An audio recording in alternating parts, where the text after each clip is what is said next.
What's going on, everyone? This is City Wrestling Radio, and this is our first ever top 10 television appearances by wrestlers, or television cameos by wrestlers. However you want to put it, there's a lot of wrestlers that have made appearances in television shows, and we're going to not necessarily run down the 10 best because we are not accredited to do that. This is top 10 to us. Top 10 our favorites. Yes. I'm your host, Corey Smith, as always, for City Wrestling Radio. Joining me via magical computer internet powers, Mr. Jose Oseguera. How you doing? How's everybody else doing? We're hanging and banging. We are hanging and banging. You know, that sounds a lot like Gangrel's catchphrase, fanging and banging. That's right. Fanging and banging since 1996, I believe it was. But nonetheless, follow and like, share, and subscribe at CWR415. Shirley Martinez. Sorry to interrupt, but I had to, or else I would forget her name. Remember we were asking what was that ECW vampire's name? The Yes. WWE's version of ECW? Yes. Shelly Martinez. Okay. Ariel. Oh, I vaguely remember that name. It was with the fake Gangrel. I forgot what that guy's name was. Oh, Edmund Finkelton. He had like the black hair, right? Yeah. Button up. Mm-hmm. Who was for some reason I was thinking Daphne. She was with David Flair. Yeah, that was a cool. And what was the other guy's name? Crowbar? I think so. Yeah, there was a crowbar. There definitely was a crowbar. Mm-hmm. Guys, take your crowbar and smash the subscribe button down below. Not literally, but metaphorically, because you won't be able to watch the rest of the video, and then you won't know what we think about wrestlers and TV shows. And that's how you crowbar a segue. Anyways, exactly. Let's get right into it. I don't want to waste any time. No, let's go. Let's start off with number 10 in our first ever top 10 countdown. Like I said, top 10. I'm gonna take the evens, Jose. I think you take the odds. Sounds good. Top 10 wrestling cameos in television shows. Number 10, it's The Game, Triple H. He actually made an appearance on a show we talked about last week during our first ever review of Sunday Night Heat. Pacific Blue. Triple H made his appearance on season 4, episode 3. The original air date was the same exact date as the premiere of Sunday Night Heat. That is August 2nd, 1998. WWE has always had a close working relationship with the USA Network and their original programming. But in 1998, WWF was in the height of the Attitude Era and premiered their secondary show to the WWE Raw show. Like I said, Sunday Night Heat. But what better way to keep WWE fans to the channel than to have The Game, Triple H, make a guest cameo right after he just coerced a bunch of women into taking their shirts off in a live crowd. If you'd like to hear more, you can see our review of that Sunday Night Heat on our podcast, videos. Yeah. YouTube. Check it out. But in this show, Triple H played a bodyguard for a drug dealer named, I don't know, Lopez. I don't know what they would name him. Brad. I don't know, but Triple H was playing himself because in the show he had he had the DX shirt on because you don't want to you can't recognize the Game unless he has a DX shirt. His character was a wrestling fan. I confirmed the IMDb page. He was Triple H. Oh, that's yeah. He was taking a side hustle. That was a side hustle. I guess in this reality, WWE or WWF at the time didn't pay enough, and he wasn't dating Stephanie yet. So he's like, I got to make some extra money. So he was doing bodyguard work for drug dealers. It was a little bit more grimy, like the like Quentin Tarantino universe. How it's a little bit more grimy. And it would have made sense because that's why Mario Lopez was so steamed up and angry when he was at Sunday Night Heat. But we did get our Mario Lopez payoff in this episode when he got into a brawl with Triple H after Triple H suplexed the blonde woman and then knocked Mario Lopez out. Pretty much. I laughed out loud for that one. It was funny because Triple H, he's like, not like, shut up, Blondie, and like punches her. I was like, oh my God, this is too much. It was just so ridiculous, and it was great, and I loved it because it was the same night as Sunday Night Heat. So Yeah, good stuff. And let's continue with our number 9 pick, Jose. Okay. I had something different here earlier, as you know, but because this is so impactful to the industry and to the way TV shows are made nowadays, I have The Big Show with The Big Show Show. Okay, the Big Show. I remember that. It was Yeah, now this the show premiered on Netflix earlier this year.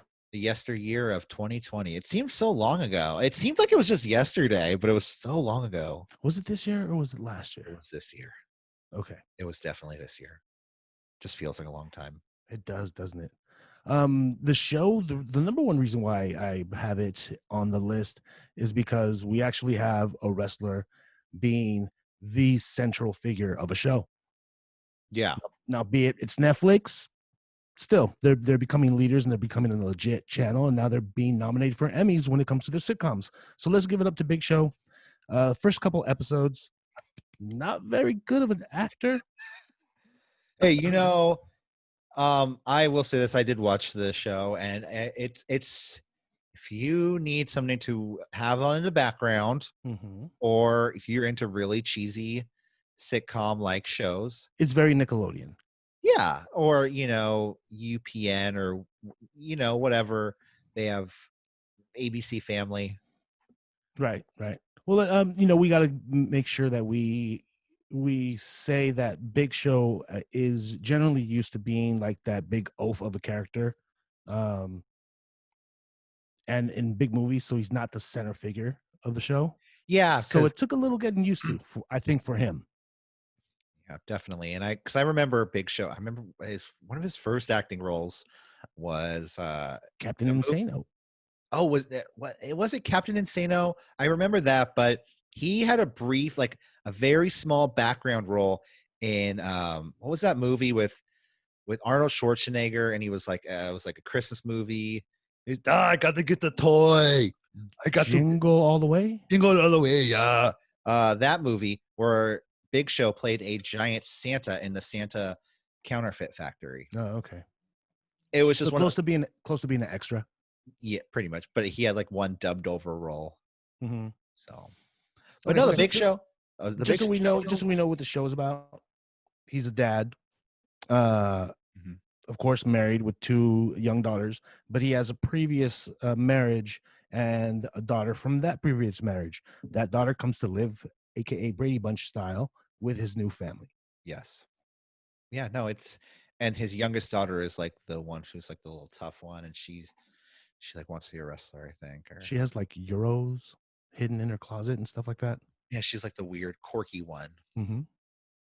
But it really showed what a wrestler can achieve in this day and age, and with their name success. Because Big Show isn't necessarily one of the most. I mean, he is actually one of the most recognizable people in wrestling. From the Attitude Era, I think a lot of people do remember the Big Show just off of his sheer size. But at the same time, like, man, he really did stretch that. And like having a TV show Mm-hmm. in this day and age on Netflix, making probably pretty good money from it. Whether it goes another season or it doesn't, that really proves that he did something Mm-hmm. that most couldn't. So Yeah. congratulations, Big Show. Yeah. And he actually makes a cameo in one of my cameos later on. Uh-oh. Well, let's continue the list with number 8. Oh, I'm excited for this one. Number 8 is the Texas Rattlesnake himself, goddamn. That's Stone Cold Steve Austin and his Celebrity Deathmatch, goddamn it. Celebrity Deathmatch, Stone Cold Steve Austin, starting in 1998, I believe, leading to early 2000s. Celebrity Deathmatch was a staple of late 90s television. If you were unaware of what it was a claymation show where it took two celebrities, pitting them one against the other, usually having fake voiceover actors portraying their characters, but not the Texas Rattlesnake. When he made his appearance in 1998, he did his own voiceover when he decided to lace up a pair of the clay-mated boots to join the cast of Celebrity Deathmatch. Stone Cold joined as a color commentator, leading to actually the very first encounter of Stone Cold versus Vince McMahon. Oh, that was their first encounter. That was their first encounter before The milk. the seeing it on actual the milk. TV. The beer. Stone Cold Steve Austin stayed on to kind of act after that as it was like the in-house scientist, where he was like, this what's going on here. He's going to take this sledgehammer, he's going to bash it into his knee, and it's going to cause a broken knee-itis. Things like that. So it was great. And it was just, it was like literally one of the things like who doesn't, my age, who doesn't remember Celebrity Deathmatch? I think everybody looked forward to it. Was it every Saturday night? I think so. Sunday night, Thursday night, Monday night. I don't fucking know when. It wasn't Monday night. I think it was a weekend show. I want to say, I might be wrong. I don't know. That's when Undressed was on. It was the Monday night. Mm. The teenage soap opera show that had a lot of sex. But anyways, yeah, Stone Cold Steve Austin, like I said, stayed on the show, testing insane maneuvers on each of his test subjects. So, I mean, I always thought it was really cool too, because I mean, it's claymation, and I was 12, so, or 11 technically. Yeah. But yeah. Excuse me. Yeah. Okay. At number 7, we have The Rock, Ken Shamrock, Ernie Ladd, and the Hardy Boys making a guest appearance on That 70s Show. This is early on in the show, season 1, episode 15, I want to say, where they play wrestlers wrestling for the WWF, even though at that time it was known as the WWWF. Did they call it the WWWF in the show or no? They called it the WWF. Okay. There were banners in the background. Okay. And I believe WWF wasn't created until around 1979. Okay. So, continuity issue there, but no big deal. So pretty much The Rock plays his dad, Rocky Johnson, and Eric Foreman is a huge fan, and he just happens to be up against 27 little people in 1998. They called them midgets. Yeah. And they were big fans of midget wrestling. So was The Rock Johnson. Yeah. We see the Hardy Boys make a cameo in ring. Yeah. Yeah. Fighting each other with some horrible wigs. And we get Ken Shamrock punking Red Foreman back into his chair with the horrible wig as well. I saw the wig on Ken Shamrock. That was pretty bad, especially because Ken Shamrock, he has that snarl on his face. It's just like, it doesn't really fit the look, but he does also, like, it fits him very well. Yeah. You know what I mean? Like, he kind of looks like one of those 70s mobsters, like from New York, like looks very tough, but hey, I'm trying to look good for the disco. Hey, Yeah. And we have Ernie Ladd. He's actually playing one of the agents backstage, trying to keep fans, away from Rocky Johnson. Yeah. So that was interesting to see. Yeah, and I did like The Rock, because he's playing his dad, and they're asking him for an autograph, and he's just like, I never beat up so many midgets in one night. They just kept coming at you. Once you start tossing them out, you can't stop. To bit my kneecaps. Yeah. The Rock, I mean, it really proved, like, it started to prove what The Rock was capable of at that time. And he even mentioned that he had a son that one day was going to be the most electrifying sports entertainer of all time. Yeah. I mean, that was one of those things I was like, all right, we get it. You're The Rock.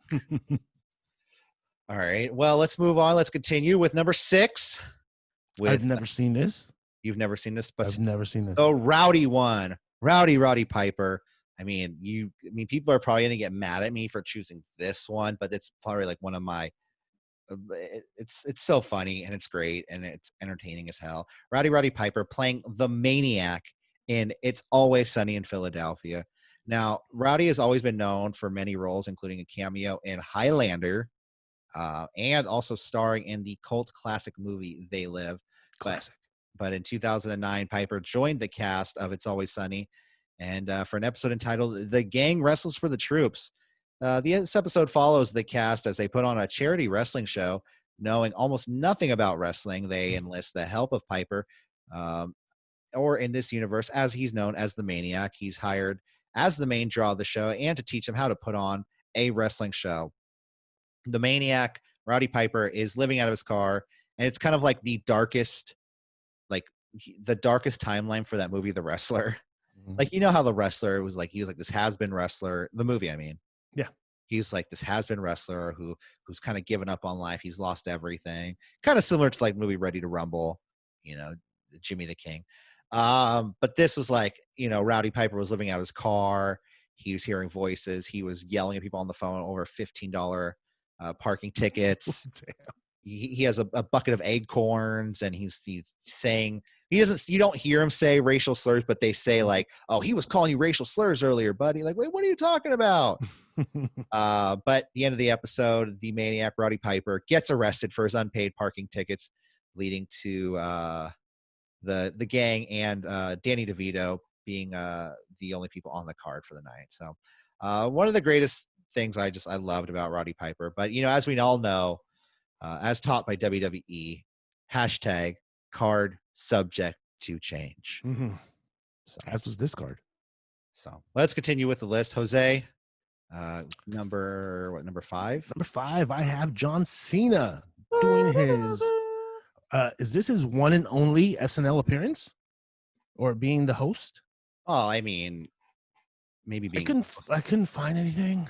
I'll look into it. I could have dug deeper, sure, but this episode was dope. It was season 42, episode 9. In case you're looking for it, some of the main giggles you'll get is the controversial Alabama student presentation.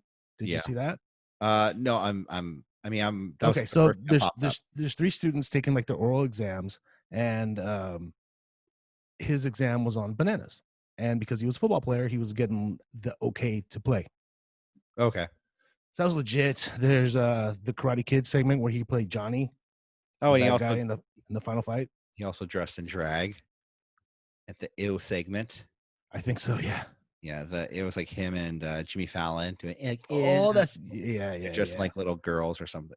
Yeah, and then he plays Ron Gronkowski from now the Tampa Bay Buccaneers, I believe, on how to not waste your money gig. It's like a Jeopardy bit, but all the answers was. I'm not going to spoil it for you guys. Watch it.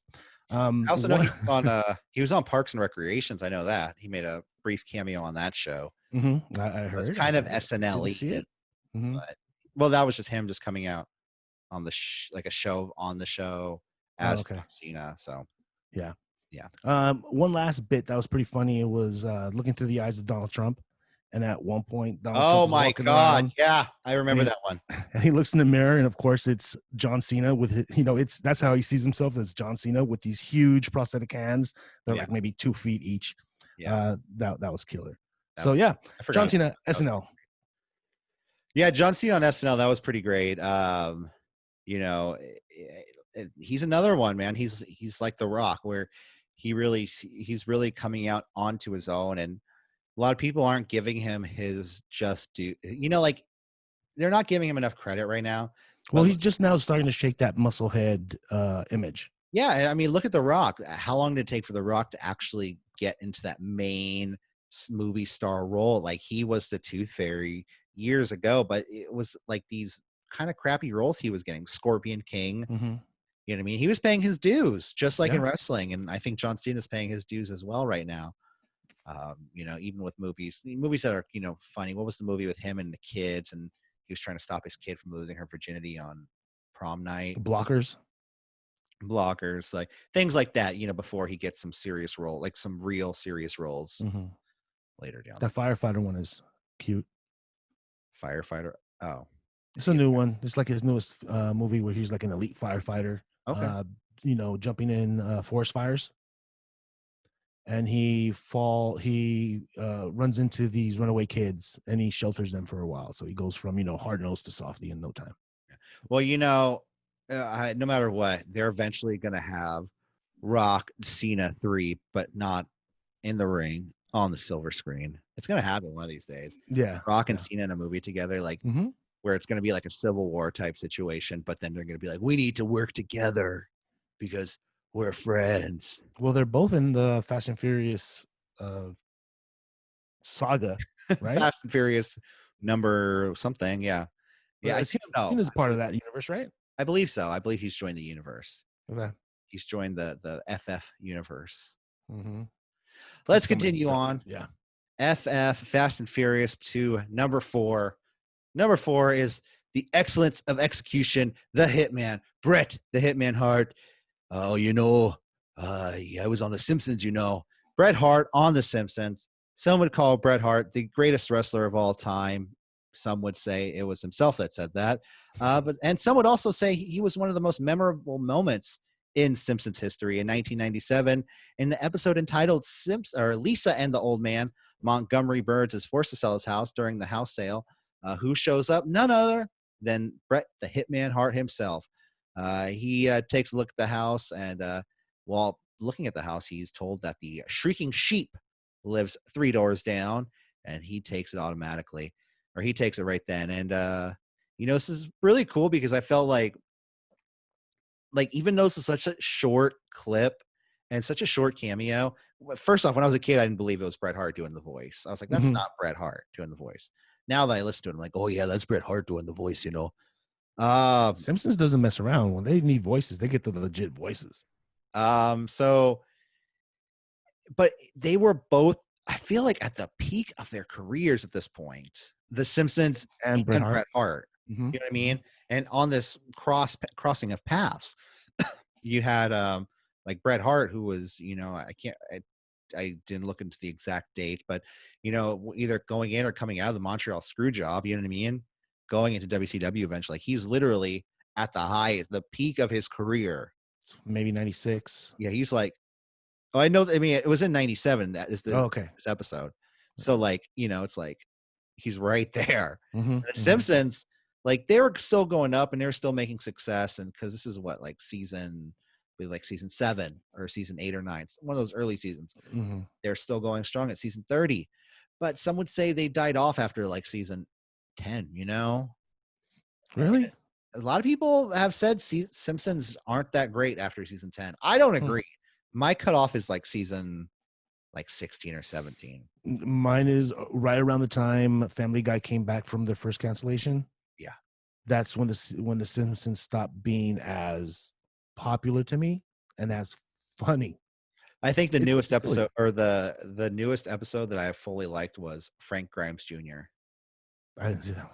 That was sorry, Frank Grimes Jr. I will. But Bret the Hitman Hart, like I said, even to this day, Bret Hart is proud of his work he's done on The Simpsons, yelling at Ric Flair because he doesn't even have a Simpsons action figure. Do you, Rick? Huh? But what's funny? Ric Flair was on the Cleveland show. I didn't know that. I didn't see that one. That's what I didn't see. But I saw some clips. I mean, it was kind of funny. But, it was a more recent Cleveland show that was. Yeah, I think it ended maybe 2 years ago. But like he said, he's very proud of his work he does on The Simpsons. Just hopefully he remembered to forward Mr. Burns' social security checks. So let's move on to numero tres. All right. Very iconic. Some of you may have sent for this particular wrestler via mail when you bought a G.I. Joe. And we remember when Cobra created their new emperor, Serpentor, the G.I. Joe had to enlist the help of one Sergeant Slaughter. Yeah, it's funny. You said mail away, and I was just like, holy crap, I forgot you had to mail away for There was a mail away system for G.I. Joes. Me and my dad got, and I never. Special G.I. Joes. It took 3 months for cross country to show up. I don't know why. Sorry, I'm getting off track. Sergeant Slaughter. Sergeant Slaughter. So yeah, he shows up as the answer to Serpentor. None of the Joes matched in strength or muscle or might, but the only one that did was the one Sergeant Slaughter. Vince said he was actually better for the role than Sergeant Slaughter was. Put me in the show. I got larger grapefruits than that guy. No, he didn't. But no, I always remember, I think Sergeant Slaughter, when I was a kid, he was right up there with Hogan in my eyes because my dad watched G.I. Joe too, and I watched G.I. Joe with him. So I always remembered the Sergeant. I can't do a Sergeant Slaughter voice. Sorry. Listen up, pencil neck geeks. Yeah, and it's very messy because you got to do a lot of Daffy Duck spitting. Yeah, I'm not doing marbles in your mouth too.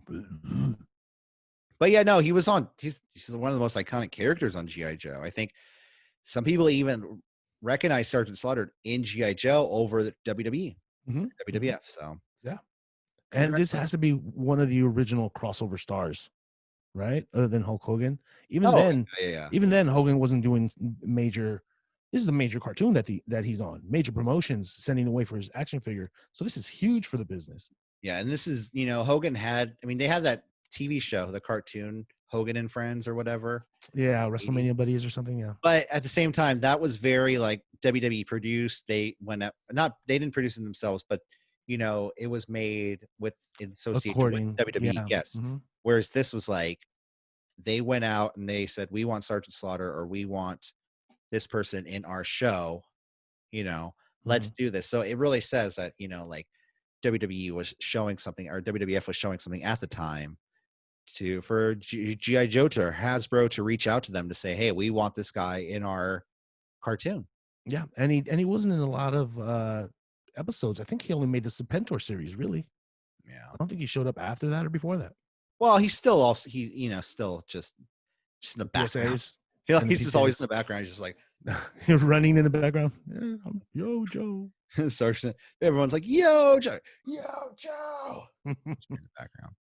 Anyways, all right, and let's continue the list. Number 2 is the man they called Vader. Vader made his appearance in Boy Meets World in 1995. He made his first appearance in Boy Meets World in 1995 because if you were a kid and wrestling fan in the 1990s, you know exactly which episodes I'm talking about. Making his debut for Boy Meets World in 95 and 2 more episodes in 96, Vader played the father of misunderstood bully Frankie Stechino. I don't know why I didn't get that right when I was trying to practice it, but for some reason now I did. Vader teaches his son how to wrestle in the first, and as an amateur wrestler in the first episode he appears in, I believe wrestling Korey's brother, or he's wrestling Korey's brother, or he's wrestling Korey. Also, in 96, my favorite episode where Vader was in is when he had a wrestling match and Korey and Sean had to play was it Barney Rumble and Fred Flintstone, where they had tried to be in 2 places at the same time, going back and forth between Topangas. Mm-hmm. Woo! Topanga, who's also a big wrestling fan. Did you know that? Topanga? She goes to PWG, or she was going to PWG shows for a long time. Topanga going back to her Sweet 16. At the end of the day, though, Korey and Topanga were able to share a dance in the middle of the squared circle after everyone left the arena. So, what's funny? Aww. I actually have some things I pulled up just for this that I wanted to talk about. So they talked to the producer or the director of Boy Meets World at the time, Michael Jacobs, and they said the entire time the crowd was chanting, the whole crowd was chanting, Korey sucks, Sean sucks. I was like, oh, that's messed up, guys. But it does seem like very 1990s behavior. Yeah, totally. To do that. So, all right, this is the moment, Jose. Our first number 1. I hope I do it justice. Okay. Back in 2000, this lowly up-and-coming wrestler made his first guest appearance on Saturday Night Live. Since then, he has come to host the show 5 times and is now part of the Five Timers Club, a very elusive club that only very few are a part of. Dwayne "The Rock" Johnson.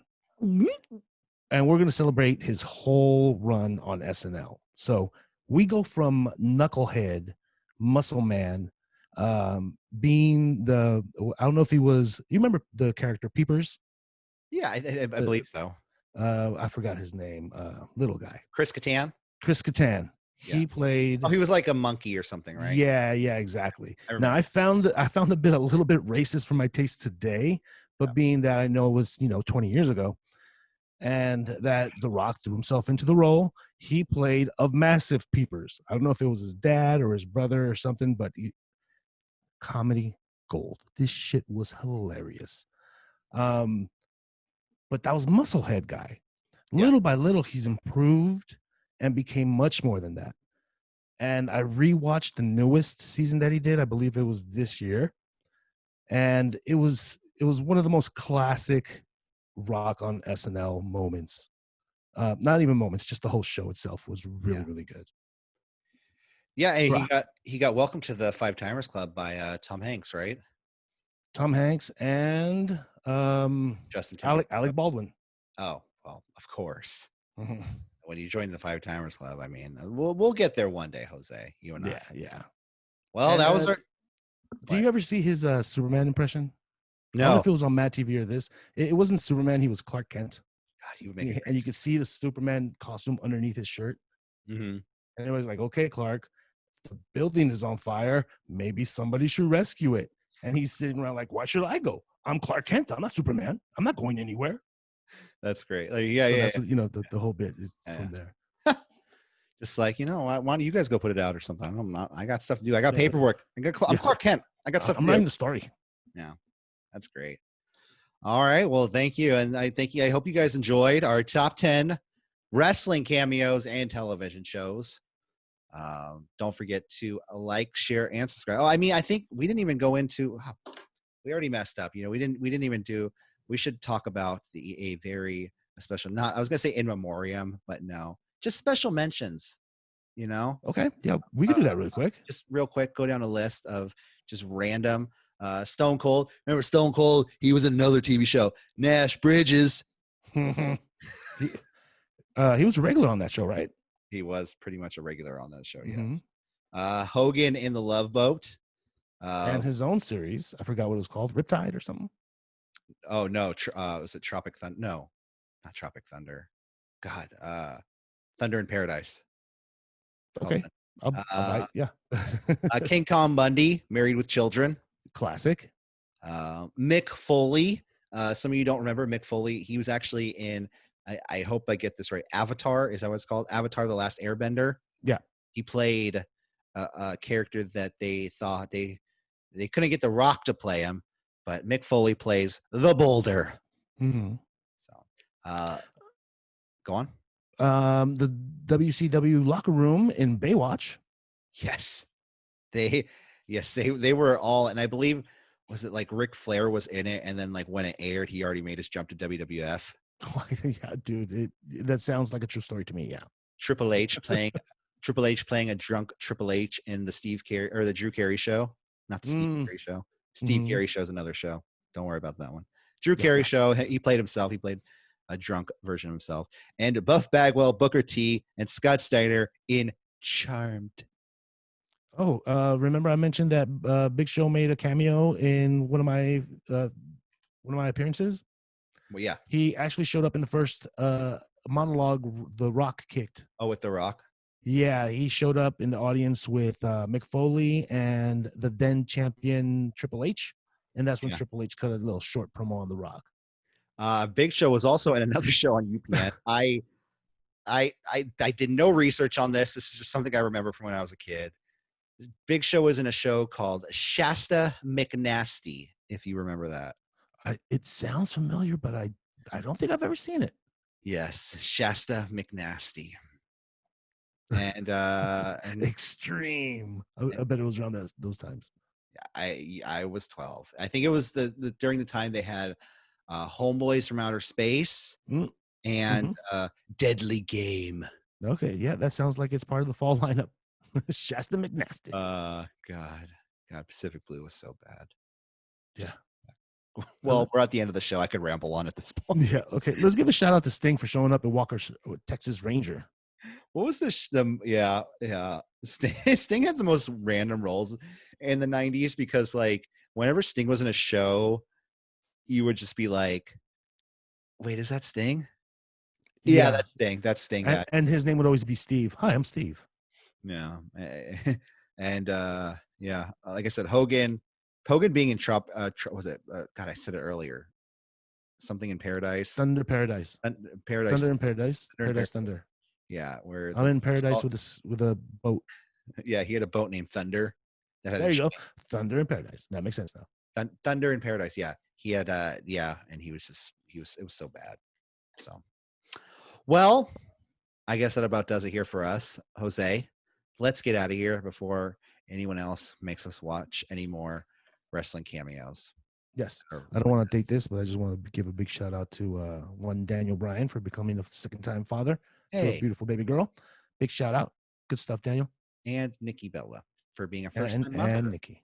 Mm-hmm. Yeah. So, and she really wanted to be a mother. So good on her. And according to Diva, she wasn't ready for this one. This one was by a mistake. Yeah, because all she wanted for the past fucking couple of years is to be a mother. And it's a Mhm. mistake. It's a mistake that her and her sister got knocked up at the exact same time and gave Yeah. birth 2 days Yeah. later. That's a mistake. Conveniently on the show, like 2 weeks after it started Done. airing. I'm Okay, done. we're gonna record the show. Okay, in 2 weeks. Let's do it. All No right, more guys. birth control pills. We'll guys see you guys later. Have a wonderful evening or morning or day, whenever it is. Have a great day. We'll see you guys later. Bye.